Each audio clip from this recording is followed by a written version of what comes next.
Welcome to NarrativeNook audio tales where enchanted stories come to life. If you enjoy our stories, please subscribe, like and share to support our channel. Enjoy listening. If you're smart enough, you better scram. Do yourself a favor, and keep your mouth shut next time. After Lawrence had spoken, he turned away, not looking at Everett anymore. Then, he took his phone out. In response, Everett gulped, gritted his teeth, and skedaddled. Lawrence snorted after Everett had hightailed it out of his office. If Everett was not useful to him, he would not have kept him around. Everett returned to his room, and for the next few minutes, he became paranoid.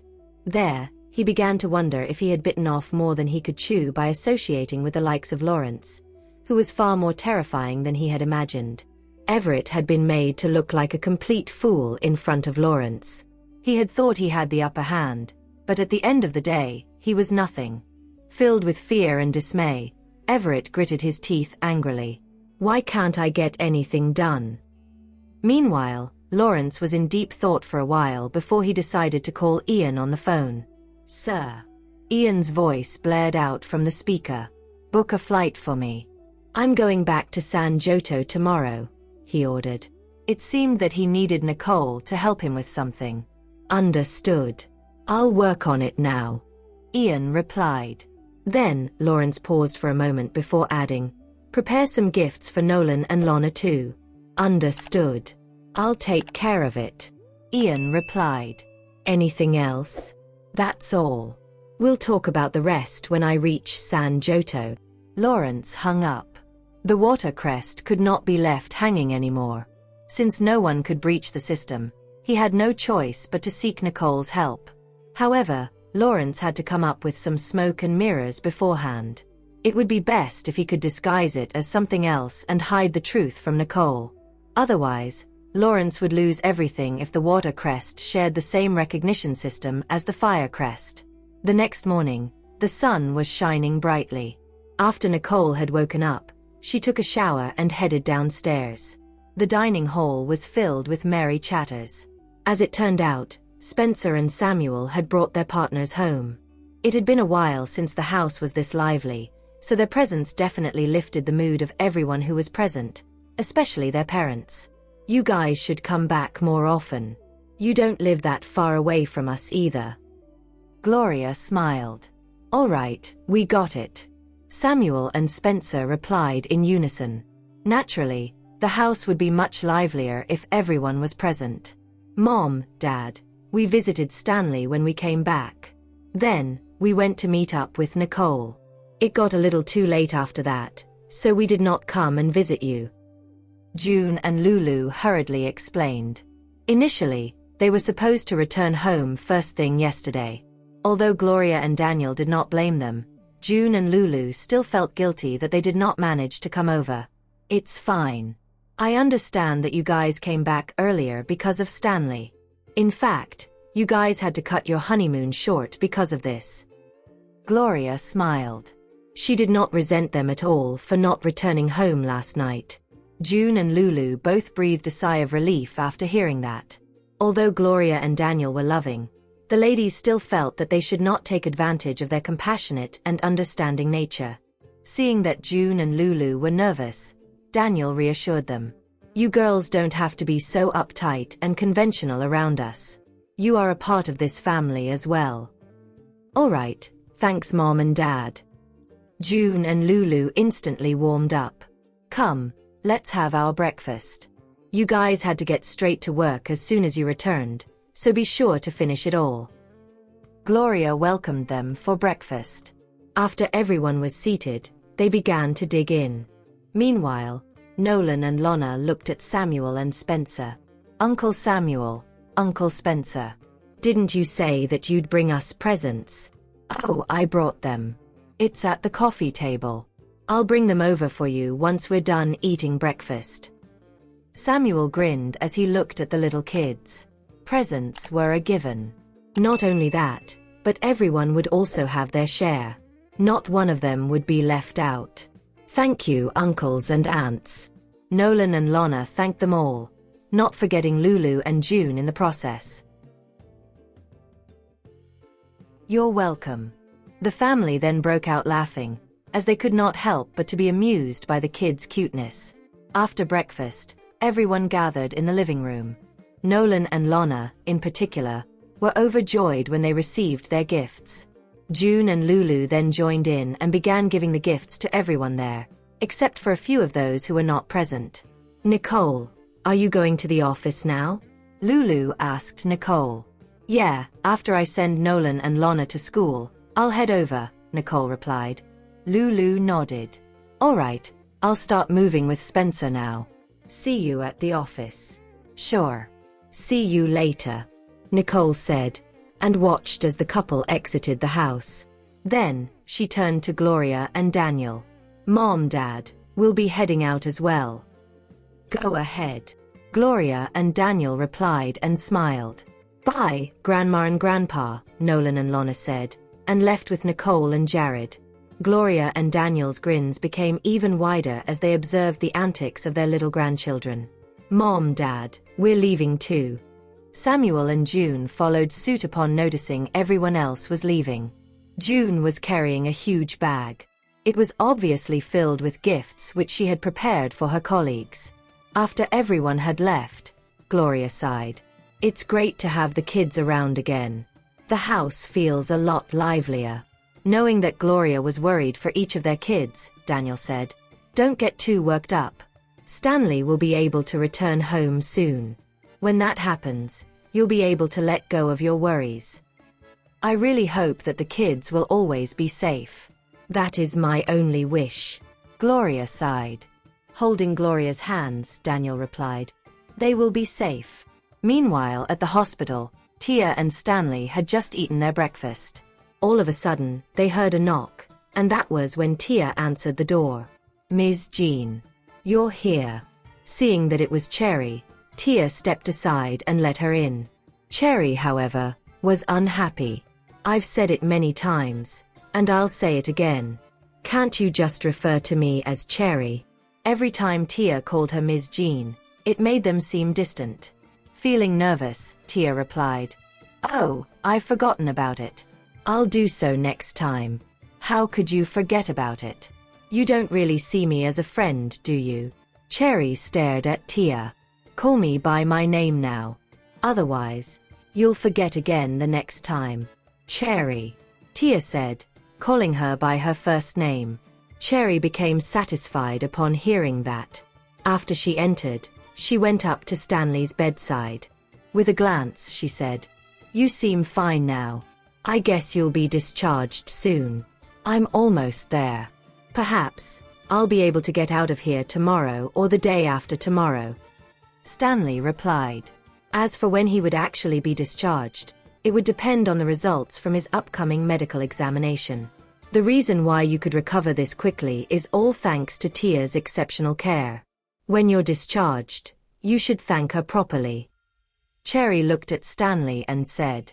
Stanley became uncomfortable, so he gritted his teeth and replied, Yeah. Not expecting Stanley to agree with Cherry, Tia quickly explained, It's fine. You've helped me before this. It's my duty to take care of you now. Hey, how could these two things be considered the same? You took care of him exceptionally well. Cherry immediately pulled Tia aside and persuaded her with a wide smile on her face. Cherry could not allow Tia to pass this opportunity up. After all, it was the perfect chance for them. It was something that must not be allowed to go to waste. Tia was blushing as she looked down and replied, Don't say that. I just did the bare minimum. Initially, she was just doing what she thought she was supposed to do, taking care of a person who had been hospitalized. However, Cherry's words had made her very shy, as her cheeks began to flush. Oh, sure. It's just the bare minimum. Cherry smiled, while Tia was too embarrassed to look her in the eye. After watching Cherry's antics for a while longer, Stanley could not help but interrupt her. Don't you have any work to take care of? Of course I do. What are you talking about? Do I look as though I've got nothing better to do? Cherry rolled her eyes. Is it not obvious enough that I'm trying to be his wingwoman? She thought. Stanley understood what Cherry was trying to do. But his relationship with Tia was not as simple as Cherry imagined. You guys can continue chatting. I'll head out for a while, Tia said, wanting to step out because of how embarrassed she felt. All right. Cherry smiled. After Tia had left, Cherry turned to Stanley at once and said, "So, shall we make a deal?" Stanley was about to tell Cherry not to tease Tia or pass remarks about their relationship, but Cherry's act of blurting that question out to him caught him off guard right away. "What deal?" Then, Cherry inched closer to Stanley and said, "You're going to play the part of a fake boyfriend so that we can stop my family from pressuring me into marriage. In return, I'll prove to you that Tia cares about you." She appeared as if she had just come up with a deal he could not refuse. Stanley frowned. "Are you sure what you're doing won't cause Tia to give up instead?" Tia had already stopped herself from dreaming about it. If Stanley were to have a girlfriend for real, she might even choose to ignore him and establish no contact completely. Of course not. Sometimes, a little jealousy would help offer clarity to a person's true feelings. Cherry tilted her head a little and looked at Stanley. "As for me, I'll sacrifice myself and play the role of the evil, abusive girlfriend." She continued. "The evil girlfriend?" Stanley raised his brows in confusion. "What I mean is that I'll pick on you. That way, Tia will be forced to step in and intervene." Cherry shrugged. "I'm really going to bust my ass for this act," she thought. "Why are you helping me?" Stanley was confused. Although it was a good idea, the entire act would only benefit him. As such, it made no sense as to why Cherry would sign up for something like that. In turn, Cherry sighed and added, "My family's tendency to pressure me into a relationship is getting out of hand." After a slight pause, Cherry took a seat beside him and added, "They have made it clear that they'll marry me off against my will if this blind date becomes the latest addition to my laundry list of failures. You don't even have a partner. How are you going to get married?" Stanley asked, feeling a little shocked. "They accused me of being picky and genuinely uninterested in blind dates, so they've decided that they'll pick someone on my behalf if this gig falls apart too." Cherry replied, her tone tinged with dismay. "I don't understand. Is it because my family can't afford to feed me any longer? Is that why they're in a rush to get me married off?" Stanley smirked and laughed. He was shocked to find that families with such mentalities still existed, but he was also amused by the reason for Cherry's marriage. "You can laugh all you want. You don't need to hold yourself back." Cherry glared at Stanley. "I'm not intentionally laughing at you. I just don't think you eat enough for them to not be able to feed you," Stanley replied. It was impossible that her family would be in such a rush to marry her off for the reasons stated. Amused by Stanley's remark, Cherry could not help but smirk. "You're really an insensitive dude. How did Tia even fall in love with you?" And in an instant, Stanley's smile vanished. "So, how do you plan to carry the act out?" However, there was a question left to be answered. If Stanley managed to get into a romantic relationship with Tia, what would happen to Cherry? How would she explain it to her family? "I'm planning to leave the country. I must obviously prepare my family for what's to come. When the time comes for me to leave, they would have no choice but to accept it," she said. Cherry then raised her brows in smug satisfaction as if to say, "What do you think? It's a pretty clever trick, huh?" Stanley finally understood that Cherry was trying to buy herself more time. By putting on a show with Stanley, Cherry's family would let down their guard. And when Cherry had made the necessary arrangements, she would leave the country at once.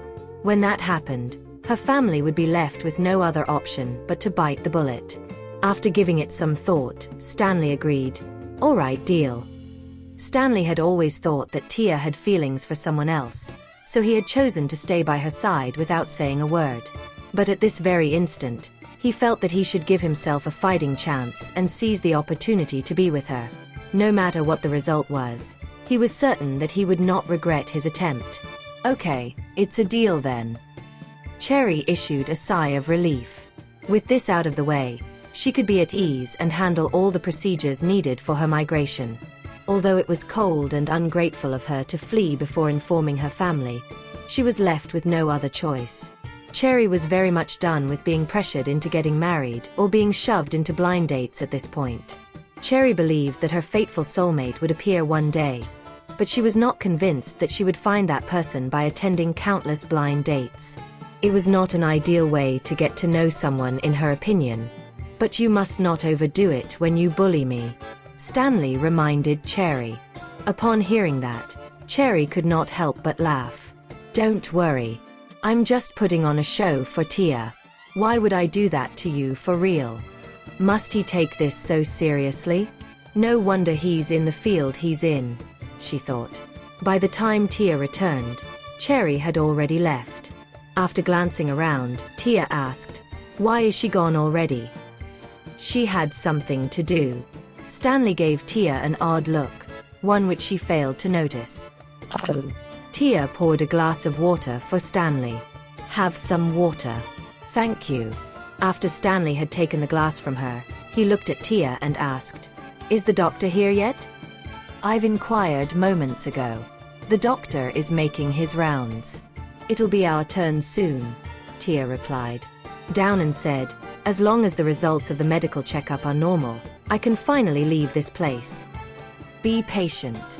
The progress of your recovery is rather quick, so I'm sure you'll be discharged soon," Tia comforted Stanley. "Yeah, and thank you for your hard work over the past few days. Once I'm discharged, you should go back and get some rest too," Stanley said. He felt a little sad seeing Tia tending to him and his needs so diligently. Tia bit her lips lightly. "It's nothing. After all, you wouldn't have gotten injured if it wasn't because of us." Although Stanley was saving Nolan and Lana, he had also helped her.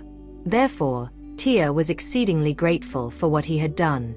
As the doctor entered the room, Stanley and Tia looked away from each other. Meanwhile, at the Riddle Corporation, Lulu was already waiting for Nicole outside of the office upon her arrival. "You're here," Lulu greeted, seemingly in high spirits. Upon noticing that Lulu looked much livelier than before, Nicole smiled. "It seems that your honeymoon did you a lot of good." "It definitely was a good trip," Lulu smiled. "Now, it's your turn to wait for your opportunity to go on a honeymoon. To be able to travel and relax without having to worry about anything would be a good life to have, as fleeting as it would be. Let's wait for another opportunity. It's impossible now since our hands are tied. I'll let you go on a vacation some other time," Nicole said. There were far too many things around the office that required Nicole's decision and attention, and among them was the mess that Chloe had left for them to deal with. Patricia had also been swamped with work. For the past week, she had been dealing with everything at Riddle Corporation on her own. Even with Lulu's return, there would be very little she could do to lessen the workload. "I know I may not be of much help to you, but I know a thing or two that may be able to help you in dealing with Harvey," Lulu informed with a serious look on her face. After all, Lulu had thought of handling all ongoing projects between Riddle Corporation and Ellison Group before. "Perhaps I'll be able to help her out a little." "Sounds good. I'll leave Harvey to you, then," Nicole said. She believed that Lulu would be able to deal with Harvey alone as he was less of a threat and more of a nuisance. Though he was a piece of work, Lulu was more than capable of going toe-to-toe with him. "Okay, I have already asked Patricia to send all the documents over. I'll have a closer look at the details before anything else. I'll report to you if there's anything that requires your attention," Lulu finished. With that, Nicole smiled. "Okay." Something within Lulu has changed. "I'm not sure what it is, but I'm liking it," Nicole thought. "I'll leave you be for now," Lulu said and left the office. There was an air of determination radiating from her presence. Not long after Lulu had excused herself, a knock on Nicole's office door caught her attention. "Come in," she said. After the door had opened, Patricia walked in with a frown. "Mr. Riddle Sr. has stopped all financial support for Chloe's treatment as she isn't going to any of them. Do you think she's given up on getting better? I think it's all an act she has put up for all of us to see." Nicole sneered. If she had half the mind to call it quits, How did she manage to keep it up for such a long time? She would have given up a long time ago if she wasn't able to persist, so why now? Chloe knew that no one would be able to touch her without solid, irrefutable evidence, and ever since Benjamin had decided to punish her, she had been cranking her act up 11, trying to elicit sympathy from others. Patricia nodded. I see. Well, Chloe has been staying at home peacefully. However, her assistant seems to be working tirelessly. She has been checking up on you every now and then. Checking up on me? Nicole narrowed her eyes as she began wondering what Chloe might be scheming this time. Her last attempt to kidnap the twins failed miserably. Do you think that you're her next target? Patricia asked as her face blanched. It's possible that she might. Nicole smirked. She is probably getting her assistant to keep me under surveillance. Chances are, she is gathering information on my schedule so that she can pick the right time to strike, Nicole surmised. After a second or two, Patricia's eyes widened if she had thought about something. I will follow you closely every day. No, please don't. You don't have to follow me that closely. Nicole laughed. If Patricia follows me too closely, I'm afraid that Chloe would not have the balls to make a move on me, Nicole thought. Patricia turned her gaze to Nicole's clenched fists and instantly understood what her intentions were. I see that you're trying to lure her into the lion's den. Yes, and one should always remain patient and create opportunities to attack when the enemy least expects it, Nicole replied. We need to teach them a lesson and show them who's in charge. But what if they manage to hurt you? Patricia asked. She was puzzled by what Nicole was up to, and as much as she wanted to catch Chloe red-handed, getting Nicole kidnapped or hurt was definitely not in her agenda. If we prevent them from making a move, how are we going to bust them in the act? Nicole argued as she imagined catching Chloe red-handed and exposing her true nature to everyone present. If Chloe fails to turn up, all of my plans would go down the gutter. Capturing her lackeys in the act wouldn't do much either. I need to get her to show up in person, Nicole inferred. It does sound like a good idea, but I think it's far too dangerous for you to work alone on this without any sort of backup, Patricia argued with concern in her voice and anxiety written all over her face. Don't worry about me. You can follow me around and ensure my safety before I meet Chloe in person as I unfold her sinister plans to everyone, Nicole replied, her voice tinged with cold fury. I wonder why she would do something so embarrassing to herself, knowing it would just come back and bite her in the ass someday, Nicole wondered. She should have just given up. Her greed would not get her anywhere. Still, for as long as I am alive, she won't be getting her way. I won't put myself in harm's way because of her antics either. Patricia immediately understood that what Nicole had said was true. All right. I will follow you closely until this is over. Patricia promised herself that there was no room for any errors when it came to Nicole's safety and protection. Okay, you can go now, Nicole said. Yes, Ms. Riddle, Patricia replied as she nodded and left the office. Nicole leaned back against her seat as her gaze darkened. *1 will not let her get away with this so easily. The afternoon sun shone high and bright, and before long Nicole and Lulu returned to the office from their lunch break. Nicole! A familiar voice sounded from behind. Nicole halted in her tracks and whirled around to discover that the source of the voice that had called out for her was none other than Lawrence himself. When did you return? Nicole asked with a look of surprise on her face. I just landed a while ago and thought of paying you a visit, Lawrence replied as he handed 2 boxes over to Nicole. Here you go. Some souvenirs for the twins, courtesy of yours truly. Nicole reached out and accepted the gifts. Thank you. That's very thoughtful of you, Lawrence. Do you want to have a cup of coffee before you go? Sure, why not? Lawrence replied as he followed Nicole into her office. What's up with the sudden return? Did you manage to sort whatever while you were there? Asked Nicole. Her tone was polite yet awkward.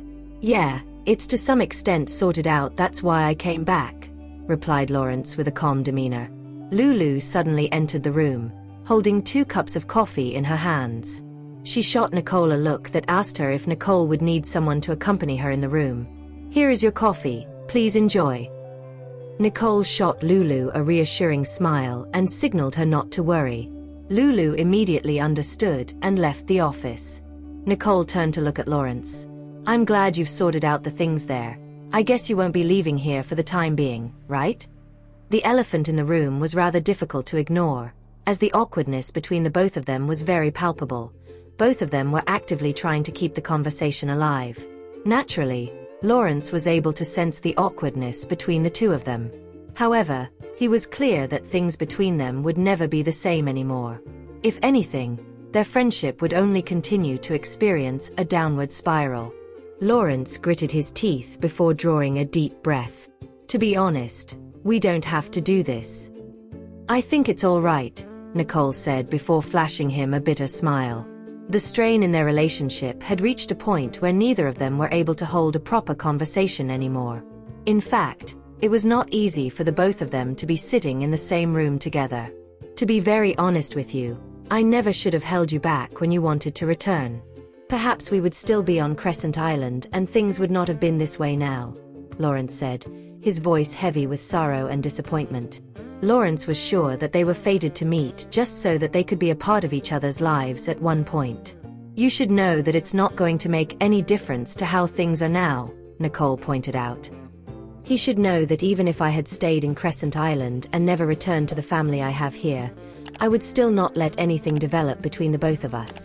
Besides, none of my memories would return if I had stayed there," Nicole thought. "You must know that I've never really wanted to put you in danger, Nicole," Lawrence pleaded.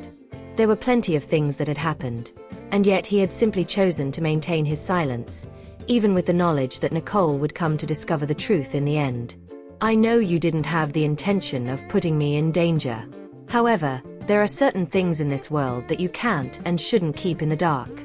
But you did exactly that, and our friendship paid the price," Nicole said as she looked Lawrence dead in the eyes. It was then that Nicole and Lawrence knew that this might be the last time the two of them could sit together and converse with one another. Deciding to mention the days when they were on Crescent Island together before returning to San Joto, Lawrence looked up at Nicole and said, "Regarding the fire crest, I owe you a sincere apology." Lawrence had always wondered what would have happened if he had told her the truth of the object he wanted her to acquire. Would things have turned out differently than they are now? Lawrence had deep regrets in his heart, filled with what ifs, as he knew that the fire crest was the chief reason as to why they had fallen out of favor with one another. "It doesn't matter really. To be fair, I don't think you are in the wrong." Nicole smiled. Nicole, on the other hand, thought it was normal. Lawrence's reason for keeping the truth of the fire crest from her was not entirely unexpected, given the fact that he knew she was its bearer. Lawrence then stared at Nicole with a deep sense of longing in his eyes. "It seems that you really have truly recovered all of your memories. You're back to who you were once again." "Yeah, I'm quite surprised myself too," Nicole replied before giving him a weak smile. She herself had not foreseen that she would be able to regain her memories after she had restored her status as the rightful owner of the fire crest. On top of that, not many knew that she had lost her memory or the fact that she was actively trying to recover from it. Lawrence might have figured out what had happened based on our conversation earlier. "He was just trying to test me," she thought. "Regardless of how it happened, I must still congratulate you for regaining your memories." Lawrence smiled as if he was genuinely happy for her. "I'm still the same as I was," she calmly replied. Nicole was genuinely indifferent to the idea that she had recovered from her memory loss, something which Lawrence knew too. Lawrence mustered a weak smirk as he attempted to overcome the resentment in his heart. "Have you sorted things out for the twins?" "Yeah, all sorted," Nicole replied. She did not have any intention of explaining the details to Lawrence, to which he understood and nodded along. "That's good to hear." Lawrence nodded. He sensed that Nicole was trying to draw a clear line between the both of them. Therefore, he did not press on any further, knowing it would get him nowhere. After a while, Lawrence bid his goodbyes and left, with Lulu entering the office right after he had made his exit. Why did he come here? Why's he back? Did things not go well in Crescent Island? Lulu asked with a look of confusion on her face. If things went well back in Crescent Island, he wouldn't have been back here so soon, Lulu surmised. Nicole raised an eyebrow as she stared at Lulu before nodding along. Point taken. Nicole agreed with Lulu.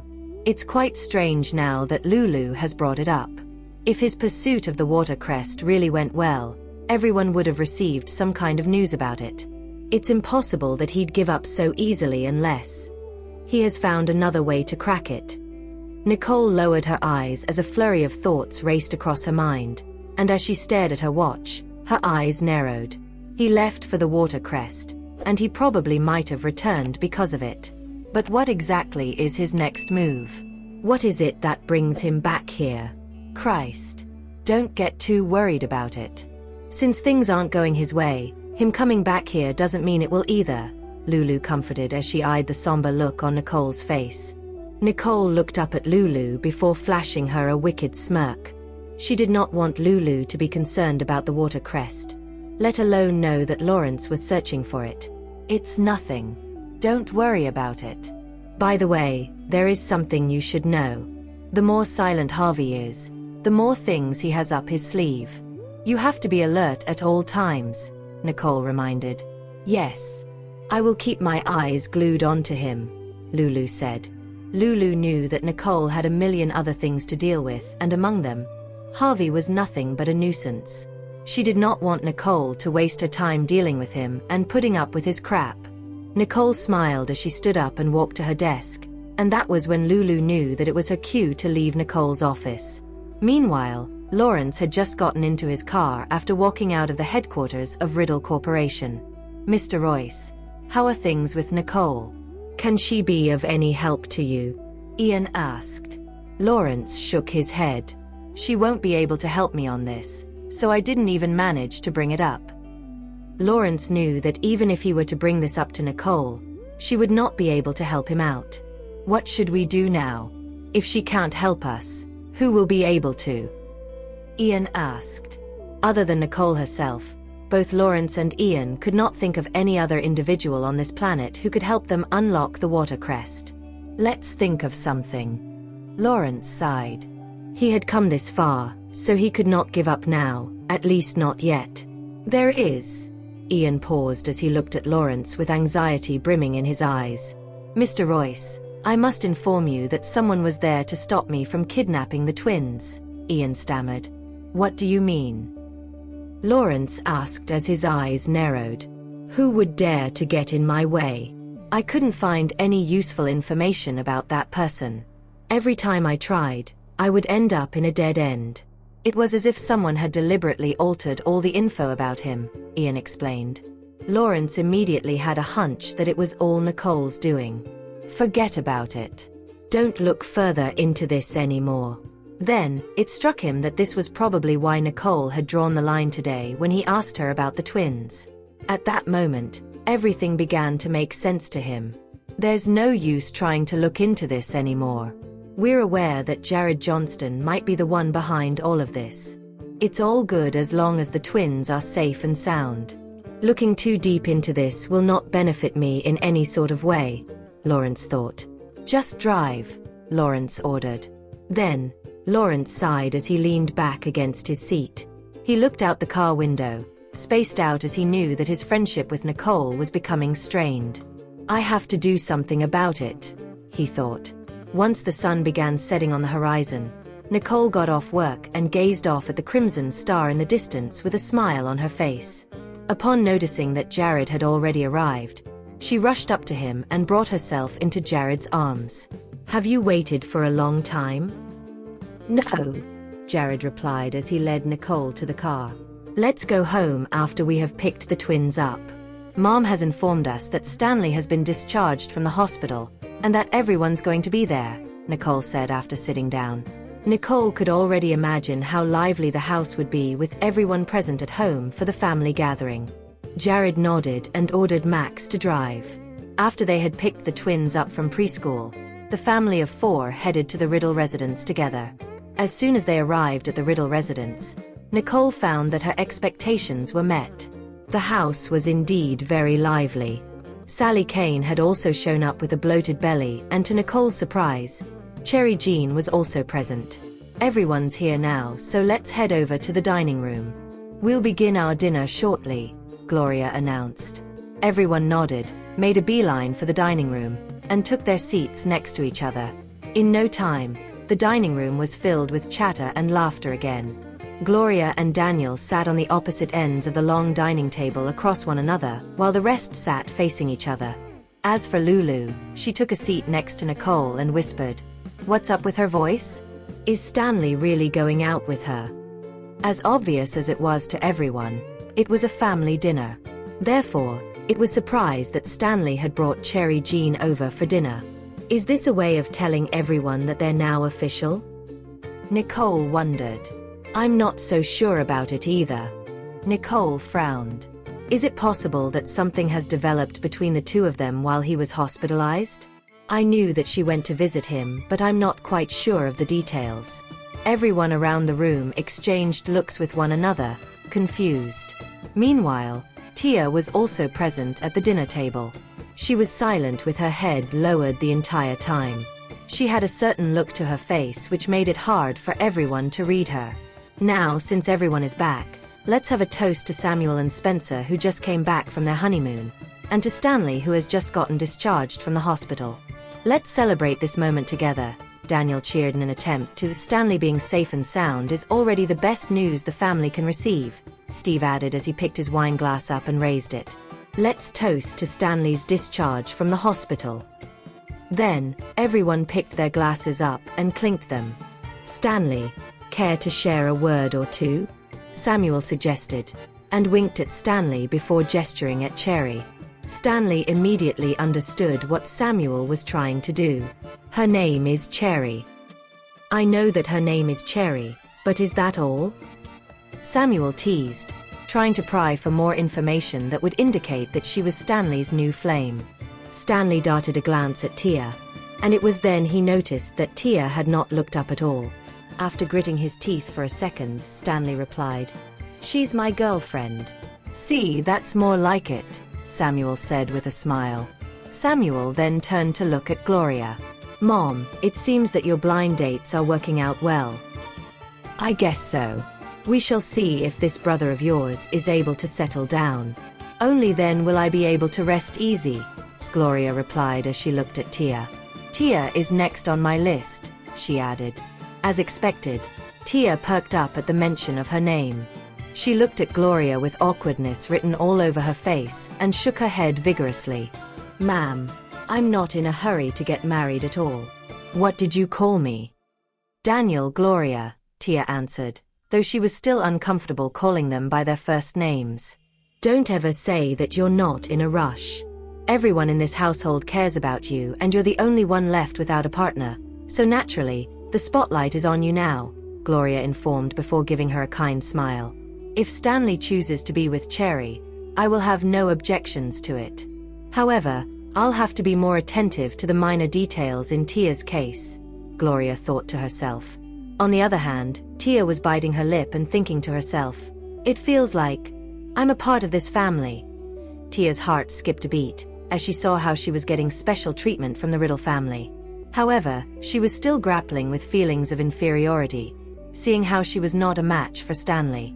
"I guess all I have to do is give him my blessings now that he has someone he genuinely likes," Tia thought. For once, she felt that she belonged somewhere, as the Riddle family was treating her like she was one of their own. "Gloria, there's really no need to," Tia, who was helpless, pleaded. Everyone in the Riddle family really cared about Tia and was doing this for her sake. On top of that, Tia had been with the family for a really long time and had taken care of Mrs. Wallace Sr. for nearly a decade now. Something about leaving her to be single for the rest of her life just did not sit well with them. Stanley narrowed his eyes at Tia as a heart-wrenching feeling gripped his heart. "I know you have feelings toward her," Cherry whispered to Stanley. Everyone in the room could sense that Stanley had reserved a soft spot for Tia in spite of the fact that he had announced Cherry as his official girlfriend now. At a loss for words now, Stanley turned to Cherry and frowned. "Why do I feel like I have done something wrong?" Stanley wondered. Cherry saw right through him and patted his arm to comfort him. Hey, pipe down, would you? You don't want to let all of your previous efforts go to waste now, do you? Mom, I think it's better to wait for a moment before you set Tia up on blind dates. Perhaps you should let nature take its course first.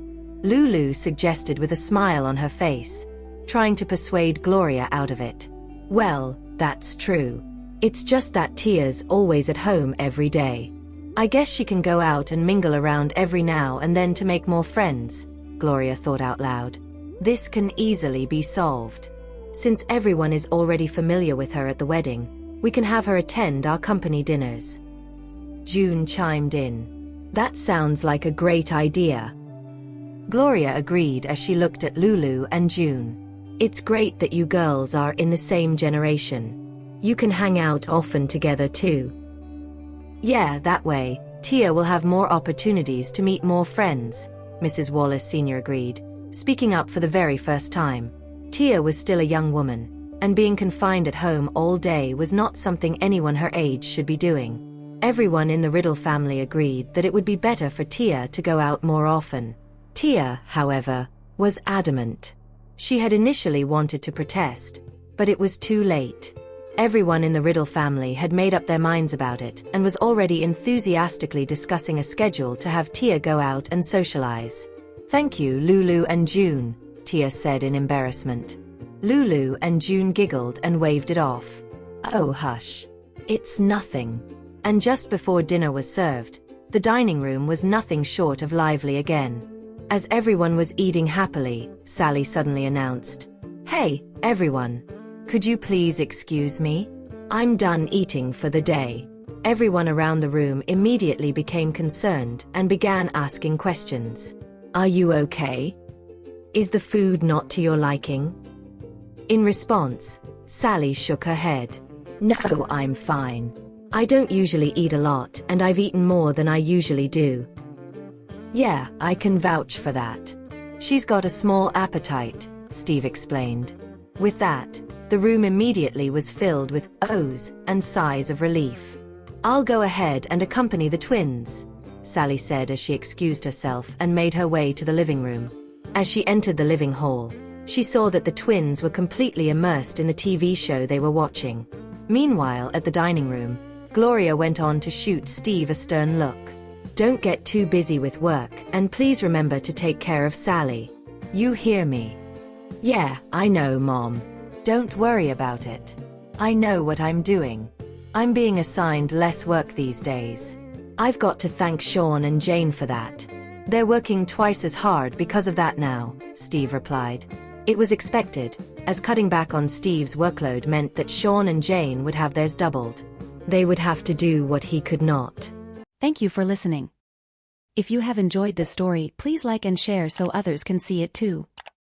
Also hit the subscription button and notification bell so you can be notified on our next release.